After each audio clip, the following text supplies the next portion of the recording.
I'm sorry for the impacts that my actions have had on people and organizations who deserve far better from me. Former UB Administrator Dennis Black faced a judge today. He was sentenced to 5 years probation. No jail time for stealing more than $300,000 from UB.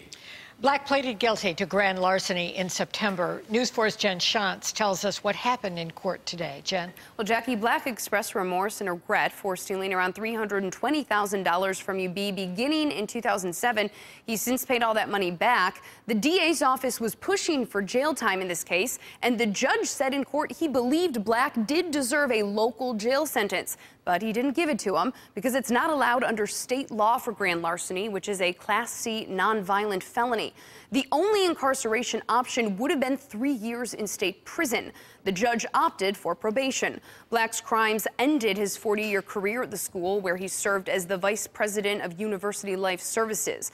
The investigation showed he used the money he stole for personal travel, sports tickets, and personal donations.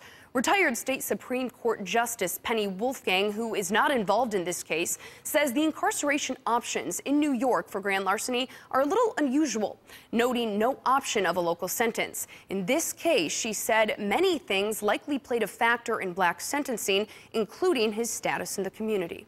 Which I'm sure the judge took into consideration, which I would, or anybody would, is the person's previous record, if any, the question of the crime itself, whether there's a victim, and in this case, whether there was restitution to the victim, which there was. Black said in court that he is aware this is just the beginning of the rebuilding process. Another UB administrator, Andrea Costantino, who worked for Black, also pleaded guilty to grand larceny in September. She was sentenced last month to 250 hours of community service for stealing almost $15,000 from the university. At 6 o'clock, you'll hear from Justice Wolfgang on sentence options here, plus how the university responded to today's sentencing. Live in the studio tonight, Jen Shantz, News 4 at 5.